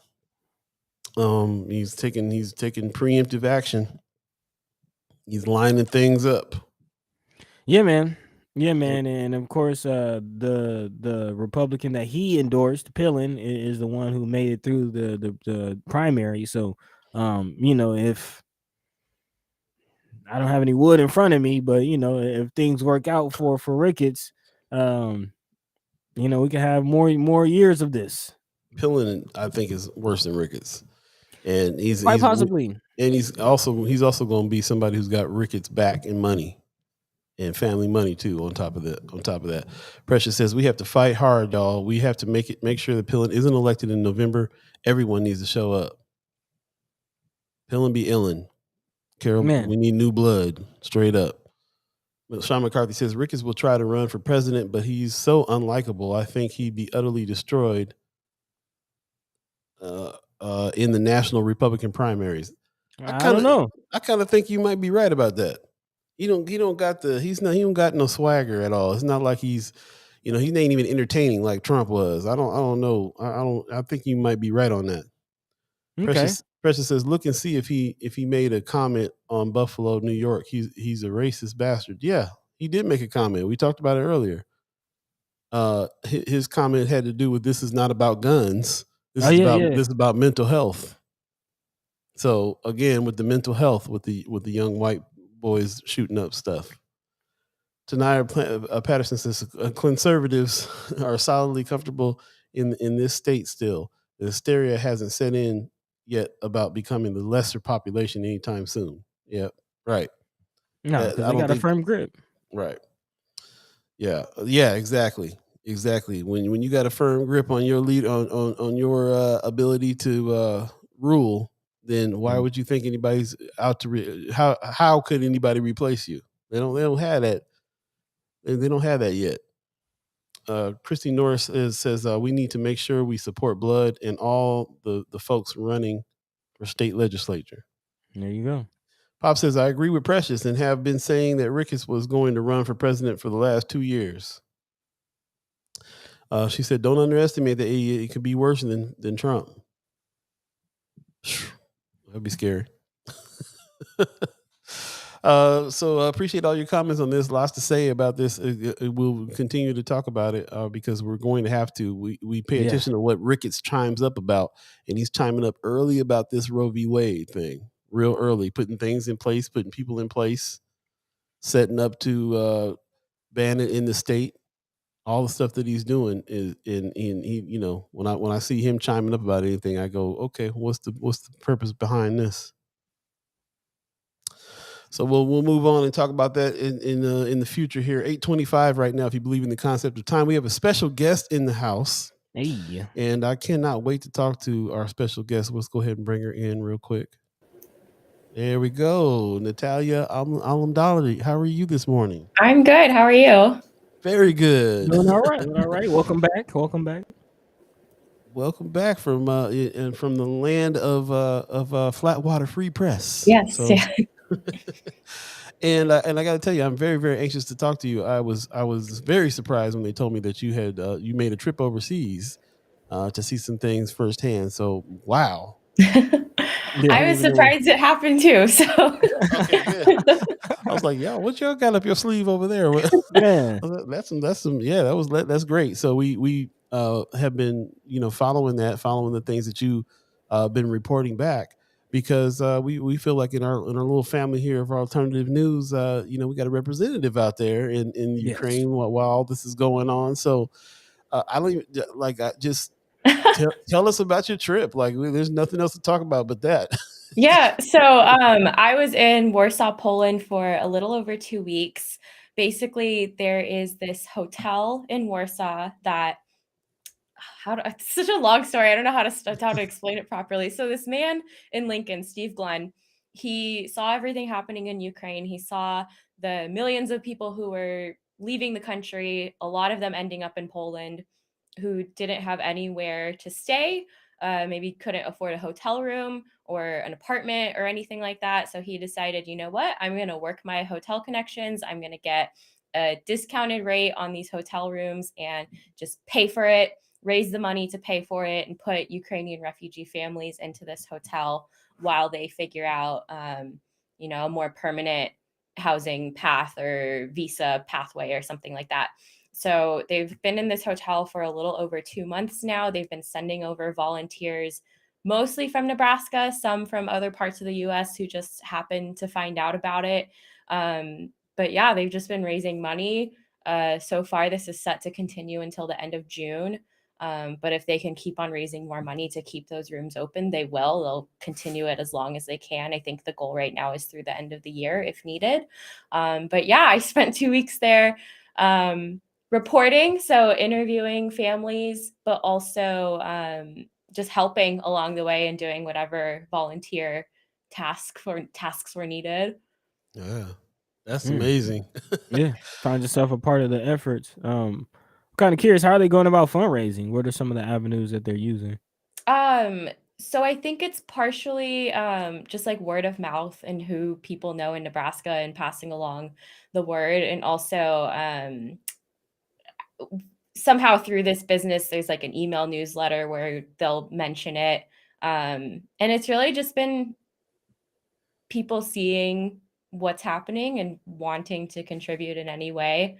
I don't know details on like number of donations or how much people are donating. I just know it's hit close to like the $300,000 mark.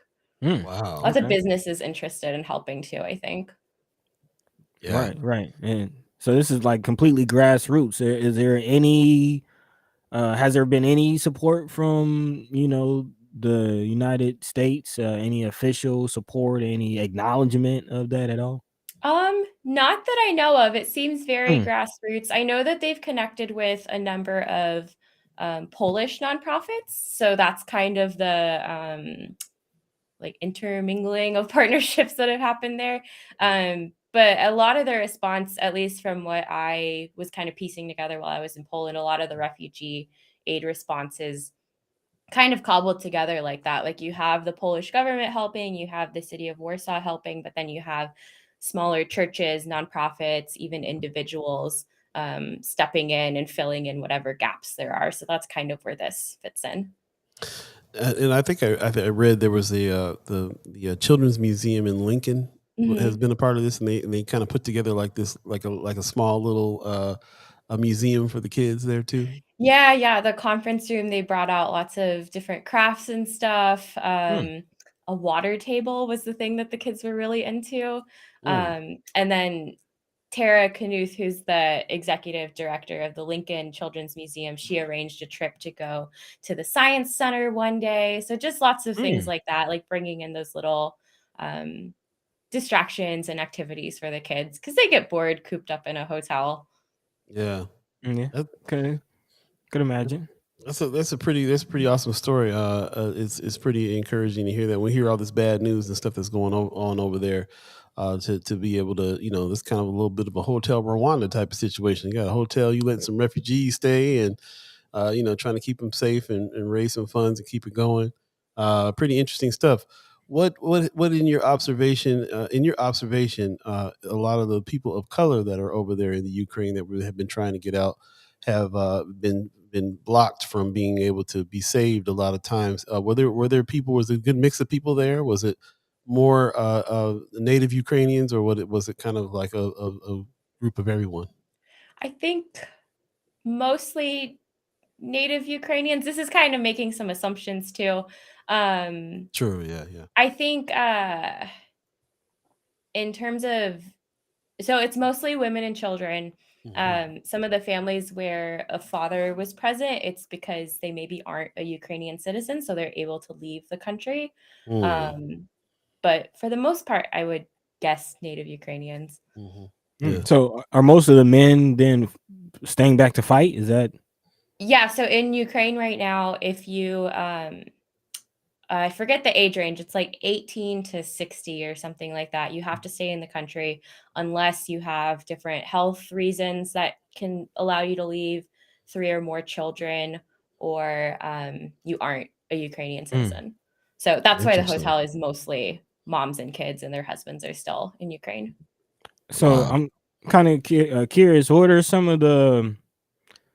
I guess this question is twofold. Like, what are some of the experiences or some of the stories that you heard that some of these families are going through or dealing with, and then also what is sort of their demeanor? Are they filled with hope? Are they hopeless? What kind of was the sense that you got from them? Right. So, I mean, the stories that I heard are pretty. It kind of depends on where in Ukraine you lived, like what you have experienced. So I spoke to families who were in Eastern Ukraine and had been through bombing, had had to stay in basements for a long time. One woman who they were staying in her relative's house and the roof caved in because there was so much bombing. And then what happens is they just get on a train or a bus or into a stranger's car and hope for the best, kind of not really knowing what that final destination is going to be. A lot of other families who, spent hours and hours, days in the car, people next to them who would be running out of gas. The line to get out of the country is just like miles and miles of cars. You have to go through all these checkpoints leading up to the final border inspection. So for some people who would get stuck in the bus on that road, they would just decide to walk. So you'd have like moms and their kids walking like 18, 20 miles to cross the border by foot. And then once they're in the hotel, then the question is, okay, what next? What country am I going to end up in? Am I going to try and go back to Ukraine? Am I going to stay in Poland? Do I speak the language? Because that's another hurdle that they're having to think through. And just a lot of spending your days either trying to find a job or trying to get all your documents together to arrange your visa documentation to get somewhere else. The second question you asked, just like demeanor. I mean, it's a hard question to answer because it's so different depending on who you talk to. But overall, I think there is this big sense of hope that things will end soon or they'll be able to go back home soon. There's also just this overwhelming, just like religious faith that, you know, everything that's happening is part of God's will. And, you know, yes, this is horrible what we're going through, but it's all part of God's plan. That's kind of what kept on coming up in a lot of different conversations. And just really being like faith being the thing to help people get through something like this. And like, obviously there are moments where there's, you know, people are stressed, people are traumatized, and that kind of comes out in moments too. But overall, just met some very, very nice, kind people who were, you know, open enough to talk to me about what they'd been through. Yeah. You spent most of the time in Poland then? Yes, it was mostly in Warsaw. I visited the border once, but for the most part, it was just in that hotel. Yeah.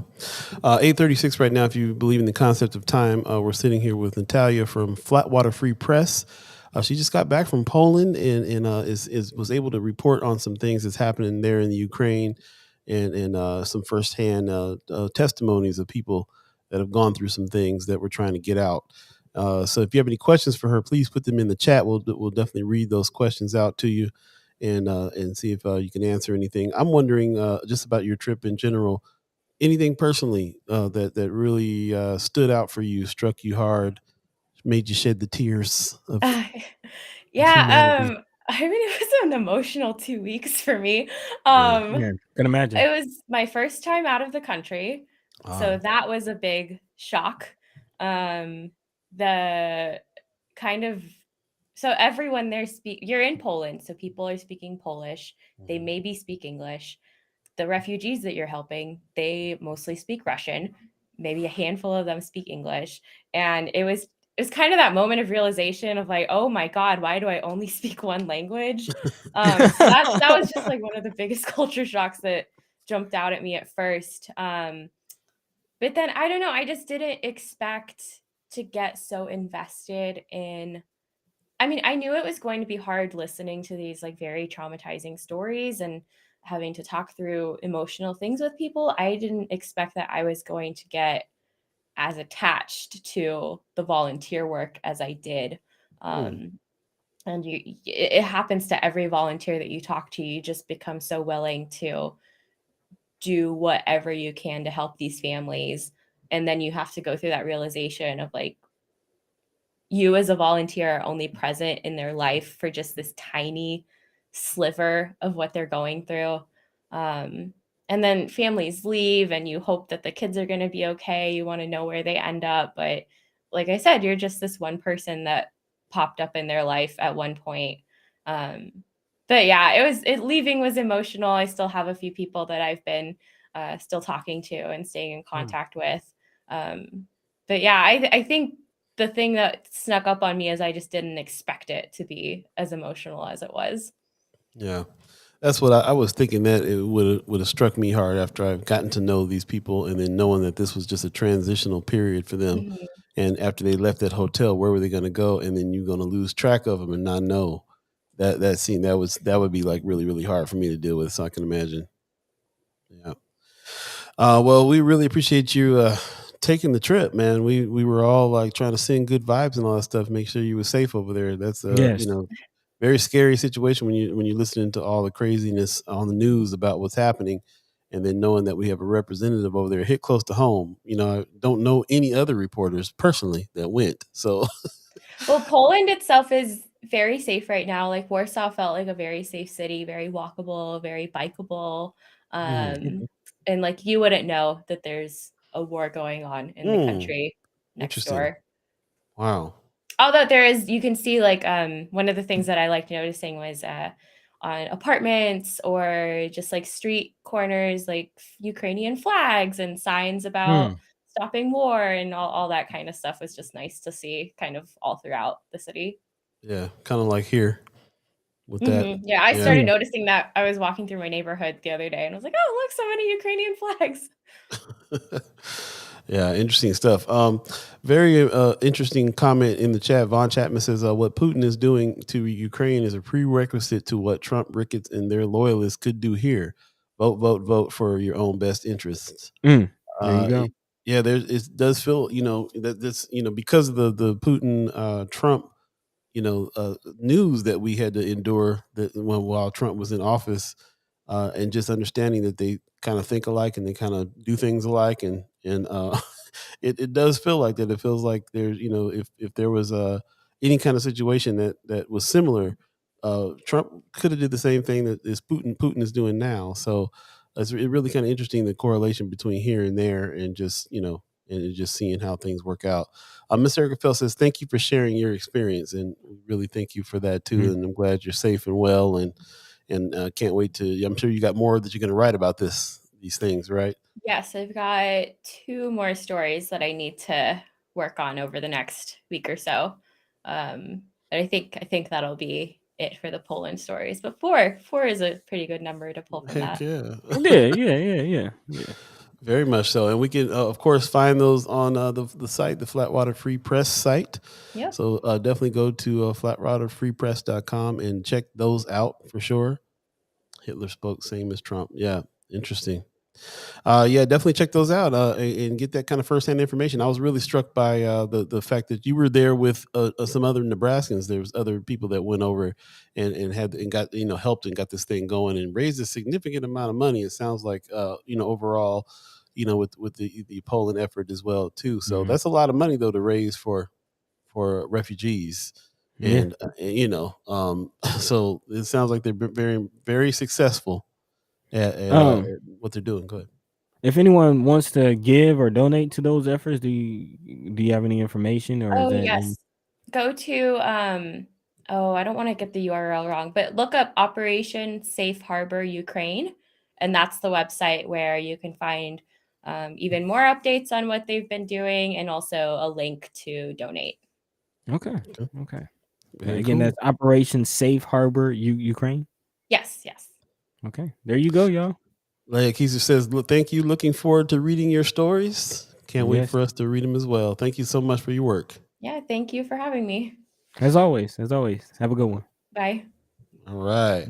Star Trek Rich dropped the link in the chat, flatwaterfreepress.org. The story, the Polish hotel rented by Nebraskans that Ukrainian refugees now call home is the name of the article. Definitely check it out.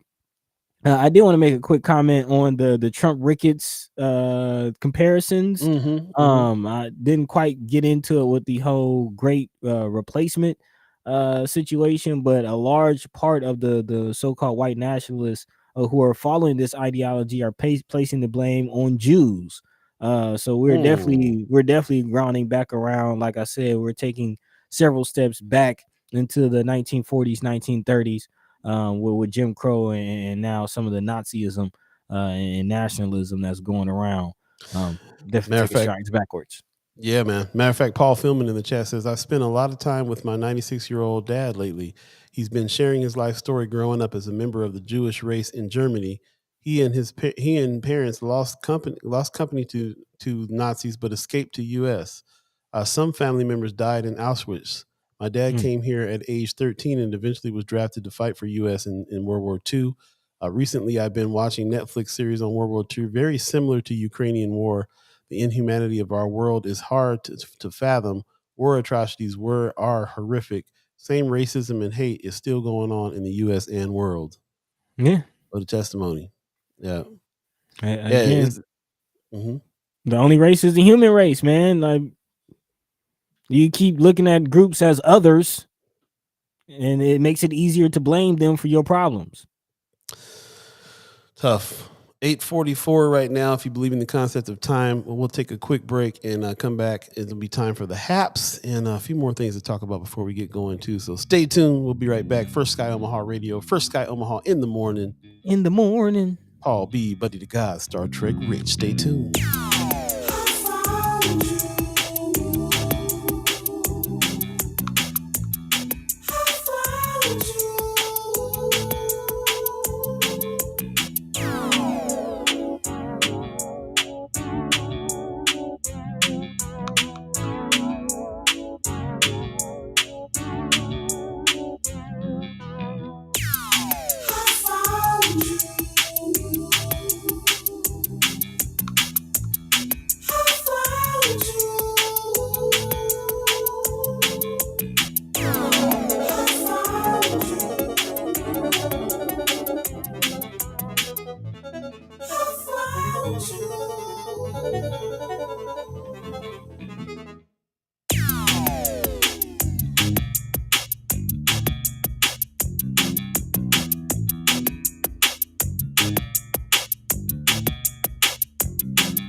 Welcome back.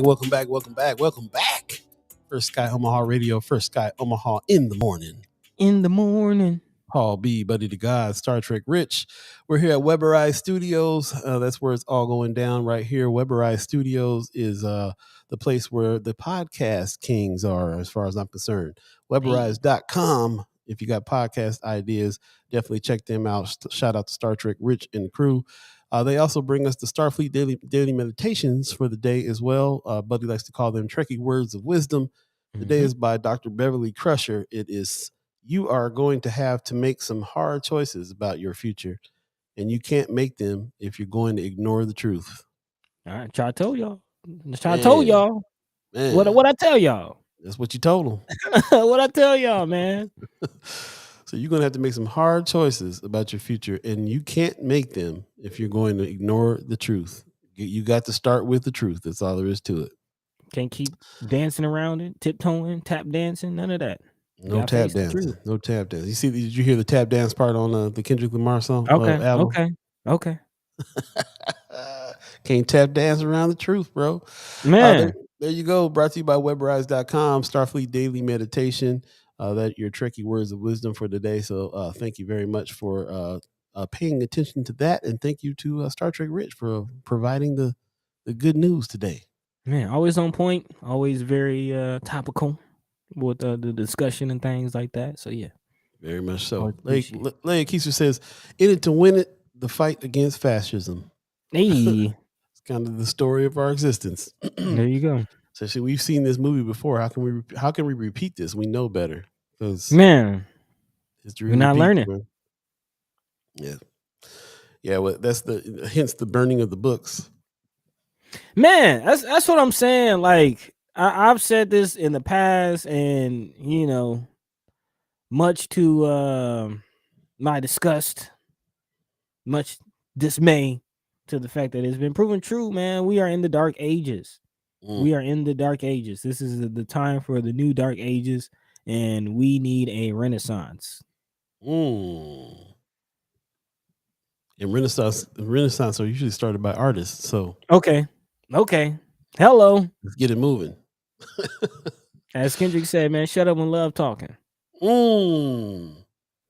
That's what the world needs. Well, listen to that Kendrick album. We're going to be referencing that a lot, I'm sure. Yeah. We did get a hello from David Pontos a little earlier. Appreciate you, man. He says, hey, all, hold May 31st evening for headquarters kickoff for my campaign, 5115 Dodge Street. Heard it here first. Time for criminal justice reform in our community. That's what's up. Okay. Well, I guess we got about 12 minutes left in this thing. It's something else we want to bring up. I think we got a little minute to at least do a little hot round. What were we calling it? Well, dang, Joe Blanco. What were we calling it? Like the lightning round or something. Yeah, like lightning round. But actually, we only have one last article to dive into, so we're doing pretty good on our timing and things like that as far as getting all the articles. But nice. Kind of wrapping up this whole Roe v. Wade abortion conversation, because that is not the only issue that women and mothers and families have to deal with and worry about. But for those of you who have already birthed a child, this baby formula shortage is definitely a cause for concern. And President Joe Biden is responding. He has stepped up his administration's response to the national baby formula shortage, which is, of course, forcing parents who are all in a frenzy into online groups. And people have resorted to selling and swapping their formula to keep their babies fed. But the president recently had a discussion with executives from Gerber and Ricketts on how they could increase production and how his administration could assist in that increased production. He also talked with leaders from Walmart and Target about how to restock shelves and address regional disparities in access to formula. For those who aren't familiar or don't quite understand what's behind this, this whole shortage has been caused by disruptions in supply chains around the world, and also a safety recall has also led to a cascade of effects, including retailers limiting what customers can buy, and doctors and health workers are urging parents to contact food banks and physicians' offices, in addition to warning against watering down formula to stretch out the supply. So a real frenzy going on as far as baby formula. There's also some reports of investigations into price gouging and things like that, and some other more unsavory tactics that might aid or lead to this shortage in formula. But having had a small child, and luckily my daughter is just getting into 1 year old, so she can now eat table food and things like that. But that would be a cause for concern if I couldn't get any formula for my daughter. They talked about the breast milk bank has been filling up. People have been trying to call to action to try to fill that back up. So that's some solutions there for people. Also, I heard a real rogue one. I was like, okay. Somebody on Facebook said what you need to do is go to Amazon and go down to the bottom and switch from the U.S. to Canada. And then order your formula from Canada, because Canada ain't got no shortage. Only the U.S. got a shortage. It's a little bit more expensive, but people are finding workarounds to get down with what they need to get down with. So man, and I do believe your local NICU. I think someone had mentioned that if you go to local hospitals, they have breast milk and things like that available as well. Yeah. So there you go. Things to talk about for sure. Katie L says Millworks is a great local Omaha resource for locating milk and formula for infants. Okay. Right. Good information. Appreciate that. Yeah. It is 8:52. Let's go ahead and jump into the haps, man. We got some things to talk about today, so get them shoulders moving, y'all. That's all I got. What's happening? What's going down? Ladies and gentlemen, it's time for the haps. Yeah, man. That's when we talk about things that are going on that we think you need to check out, and also for you to tell us some things we need to check out and big up on the show. Thanks for joining us on this Monday the 16th. What's the haps going on today, buddy? Man, well, we were kind of I actually planned on kicking the show off with this one, but we'll just let the people know and let them give their comment at the actual event. Talking about something happening with NOMA coming up.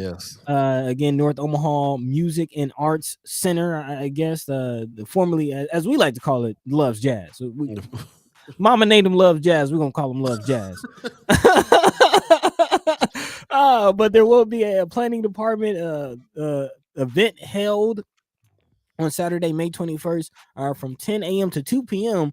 Planning department representative will be at NOMA Fest again to take comments from the public and to hear again, to give the public an opportunity to have input on the plans of this building. Apparently there's a proposed plan to sell the building. A proposed sale of this property will require reimbursement of the appraised value of the community development block grant. So there's some changing of hands of some property, some money, some things going on. So yeah. And Precious saying in the chat, not NONA, not NONA, NOMA with an M, North Omaha Music and Arts. So right.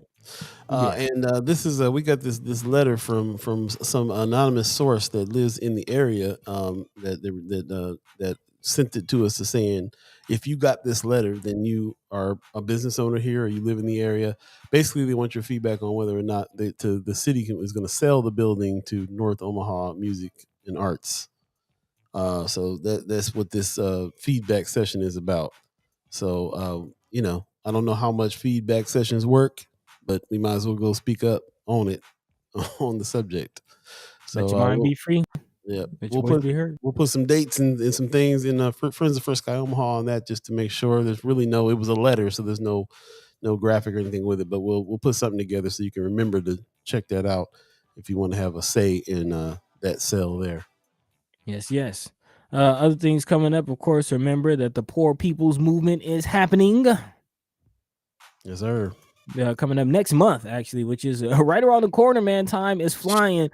June 18th, again, 2022, a mass march on Washington. The Moral March on Washington in observance of the Poor People's Campaign, a continuation of the work that the late great Dr. Reverend Martin Luther King Jr., put some respect on his name, started again with his Poor People's Campaign right before his assassination, his murder. Again, that's the work that he was doing. So if we want to honor the leaders, definitely got to pick up where they left off and continue the work, man. So that's right. Again, if you're interested in getting a part of this campaign, you can check out the website kind of down on your bottom left corner, poorpeoplescampaign.org. Again, that's poorpeoplescampaign.org. And we will be having a special guest on that's part of this here, thanks to Miss Kimra Snipes, put some respect on her name, that is hooking us up with someone to talk to here about this event as well. So stay tuned for that.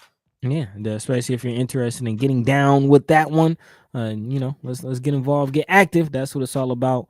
Also, speaking of getting involved and getting active, I definitely would like to invite you into this conversation that's going down tomorrow, Youth Crime and Community Investment. This is Neighbors for Justice hosting this event, the campaign for the fair sentencing of youth. Of course, we have this new Youth Juvenile Justice Center that's coming to the community, and had a conversation with brothers on Friday about some other alternative forms of mental health and assisting our youth. So how do we help them? How do we save our youth? This is a conversation on that going down again tomorrow. This will be virtual, so if you can go ahead and register today. There's a link on the Facebook post. You can again go to Neighbors for Justice on Facebook and click the link to register. Again, this will be a virtual conversation from 6:30 to 8 p.m. So Yep. Yeah, join the conversation. Yes. Last but not least, of course, health is wealth, y'all. So not just mental health, but physical health. Make sure you're eating the good food. Get you some fresh produce from our farmers markets. Again, the farmers markets are live in full effect. Check out the Old Market and Exarban Village every weekend for, again, fresh produce, supporting our local farmers. Saturdays will be from 8 to 12:30 along 11th and Jackson Street, right in the heart of the Old Market. And then on Sundays, the market will be from 9 to 1 p.m. At 67th and Mercy Road in the Exarban Village. Again, that's 67th and Mercy Road, from 9 to 1 on Sundays. And then again, 11th and Jackson from 8 a.m. to 12:30 on Saturdays. So again, get out there, get you some fresh food. There it is. Don't forget, Verbal Gumbo is getting back together, coming back here in the June, I believe it's June 16th at the Benson Theater. You heard it here first. It will be going up as a event today, and we'll have some flyers and things that you can kind of spread around as well. Let them know what's happening. Verbal Gumbo is coming back to Benson Theater June 16th. Also, the Curly Martin Trio is going down with special guests in the house on June the 5th. So stay tuned for those things going on in Benson. Just wanted to show the people, thanks to Tim Guthrie, this is what the moon looked like last night through his iPhone through a telescope. Man, that's dope. Yeah. So the eclipse that went down, if you got a chance to see that, dwell on that subject, space is the place, and that's what's up. So shout out to Tim Guthrie for being inventive with his phone and all that good stuff. Really dope. Brooke is asking, do they still have it on the 24th? What's the it you're talking about? Yeah, let us know what the it you're talking about on that. That's about it. We're coming up on the 1 minute till 9 o'clock. I hope that you had a good morning with us and get your week started off right. Talking about some things. Really appreciate that. And farmers market. I talked to a friend of mine that said there's a farmers market that's not going to start till late June on 24th Street. So the farmers market that we're talking about right now is the big official one that happens in Old Market in Exarban. But they will be having a 24th Street farmers market happening in June apparently. So end of June, we'll be looking for it. We'll definitely keep our eye on that and talk more about that one and try to buy local. That's what it's all about. Also, remember the pantries are in full swing too. So make sure you check out Heart Ministries across the street from the Culture House. That's down on the Deuce. So if you are in the 24th Street area and looking, for some fresh produce, maybe not a farmer's market, but pantry still locally source some of their produce and things like that. And got some good food, man. So yeah, go check it out. There you go. Don't be ashamed. Yep. It's 9:00 right now, buddy. You got some words for the people? Man, as always, we appreciate, we love, we thank you, all the first-time listeners. Welcome. All the last-time listeners. Thanks for trying us out. All the ghost listeners, all the chat chimers out there, we especially appreciate y'all because the show would not be the same without you. Again, this is a collective storytelling, a community conversation that we have 3 days a week, man. So tell a friend and tell a friend. Come check us out. And without further ado, Paul B. Also a big shout out to Bridget and Natalia for coming to speak with us. Also from the Reader, El Perico, and Flatwater Free Press, respectively. Shout out to Star Trek Rich as well for dropping those links and always, being the man behind the scenes that we need. Thank you. Join them. Join thereader.com. Join Flatwater Free Press.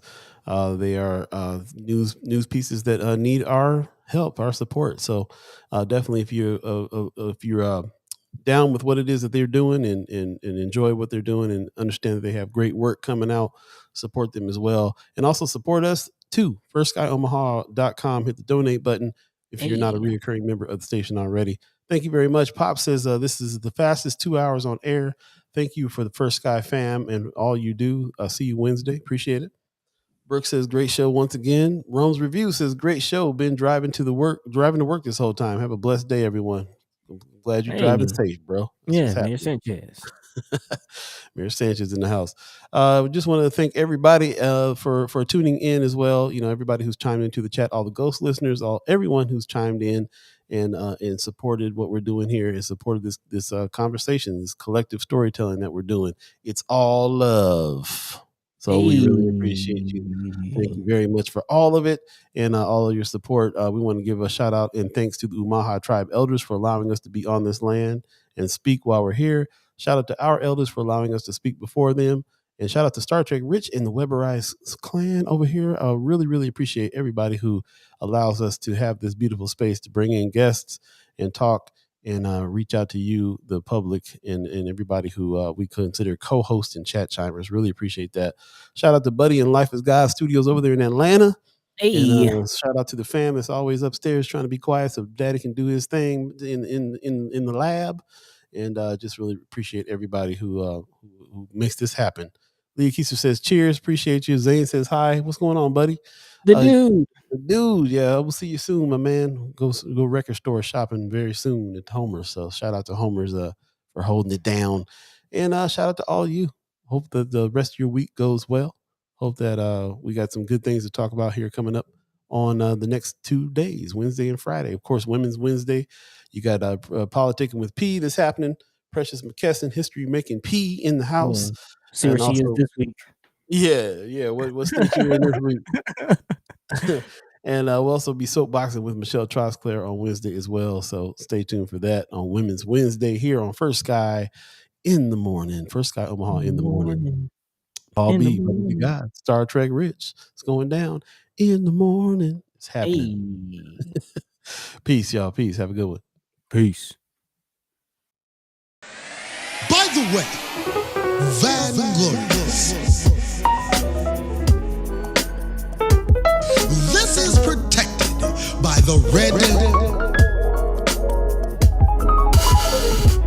the black,